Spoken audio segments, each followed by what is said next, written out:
siswa-siswi yang hebat-hebat kelas 6. Apa kabar kalian semua? Semoga selalu sehat ya, dan tetap semangat belajar dari rumah bersama Miss Elsa. Hari ini kita akan membahas materi tentang pelestarian hewan dan tumbuhan, politik negara-negara di ASEAN, dan menentukan kesimpulan dari bacaan pada teks. Indonesia memiliki sumber daya alam hayati yang sangat melimpah.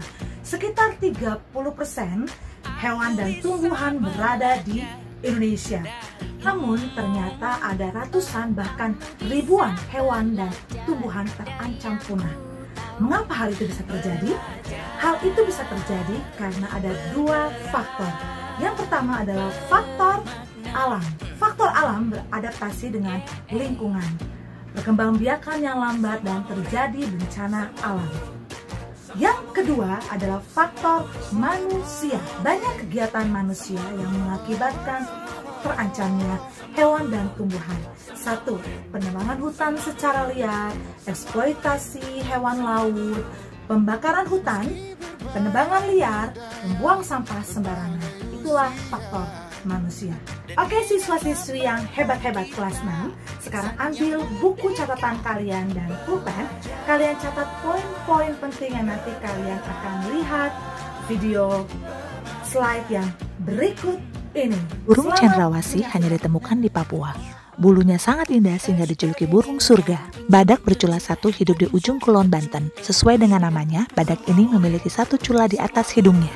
Orang utan adalah spesies yang terancam punah karena jumlahnya di alam bebas semakin berkurang. Komodo adalah kadal terbesar di dunia sehingga sering disebut kadal raksasa. Komodo hanya hidup di Pulau Komodo, Nusa Tenggara Timur. Harimau Sumatera merupakan jenis harimau terakhir yang masih hidup di Indonesia.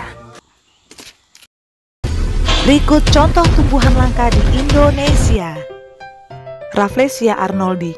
Bunga ini hidup parasit di tumbuhan menjalar. Kuncup bunga ini dapat dijadikan obat sehingga sering dijarah. Amorphopalus titanium. Bunga ini sangat unik loh karena mengeluarkan bau seperti bangkai sehingga dinamakan bunga bangkai. Bunga ini termasuk langka dan dilindungi pemerintah. Tumbuhan kantong semar jarang ditemukan. Tumbuhan ini tumbuh di daerah yang kekurangan unsur nitrogen. Tumbuhan cendana banyak ditemukan di Nusa Tenggara Timur. Tumbuhan digunakan sebagai rempah-rempah dan sebagai pengharum. Aquilaria merupakan tumbuhan penghasil kayu gaharu. Gaharu memiliki kandungan kadar damar yang wangi sehingga dijuluki emas beraroma dari hutan. Usaha pelestarian hewan dan tumbuhan dapat dilakukan melalui pelestarian in situ dan pelestarian ex situ. Pelestarian in situ adalah pelestarian yang dilakukan pada tempat asli hewan atau tumbuhan tersebut berada. Contohnya, suaka marga satwa, hutan lindung, cagar alam, taman laut, dan taman nasional. Pelestarian ex situ adalah pelestarian yang dilakukan di luar tempat tinggal aslinya. Contoh, rusa di kebun binatang, bunga rafflesia di kebun raya Bogor. Oke siswa-siswi yang hebat-hebat kelas 6, kalian sudah menyaksikan hewan dan tumbuhan langka yang ada di Indonesia. Nah, bisa langsung mengajak kalian nih untuk sama-sama membaca suatu bacaan dan yang nanti kalian akan simpulkan bersama-sama. Apa sih itu kesimpulan? Nah, kesimpulan adalah hasil atau pernyataan yang merupakan hasil akhir dalam suatu pembahasan dalam satu paragraf. Dalam membuat kesimpulan, ada beberapa langkah-langkah yang harus kalian perhatikan. Yang pertama, kalian lihat ini adalah memiliki pesan yang disampaikan secara jelas. Yang kedua, memiliki kosakata yang baku. Dan yang ketiga adalah menyusun kesimpulan spesifik secara umum. Oke, sama-sama kita akan lihat teks. Selamat menyaksikan slide yang berikut ini. Bacalah dan tentukanlah simpulan paragraf berikut ini. Ayo sayang, kira-kira jawabannya apa ya nak? Iya betul, jawabannya adalah A. Satu contoh soal lagi ya.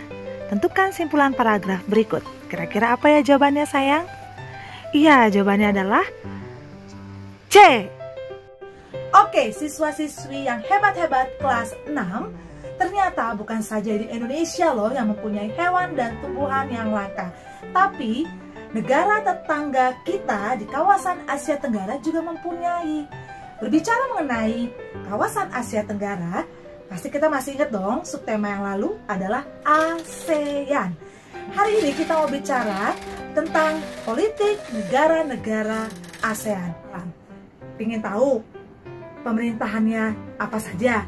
Yuk sama-sama kembali kita saksikan slide yang berikut ini. Indonesia, kepala negara dan kepala pemerintahan dipimpin oleh presiden. Malaysia, kepala negara, sultan, kepala pemerintahan perdana, menteri. Myanmar, kepala negara dipimpin oleh presiden. Filipina, kepala negara dipimpin oleh presiden. Vietnam, kepala negara, presiden, kepala pemerintahan perdana, menteri. Brunei Darussalam, kepala negara dipimpin oleh sultan. Singapura, kepala negara, presiden, kepala pemerintahan perdana, menteri. Thailand, kepala negara, raja, kepala pemerintahan perdana, menteri. Laos, kepala negara, presiden, kepala pemerintahan perdana, menteri. Kamboja, kepala negara, raja, kepala pemerintahan perdana, menteri. Oke, demikianlah pembelajaran kita pada hari ini. Thank you so much for your watching. Don't forget to like and subscribe. See you again and bye-bye.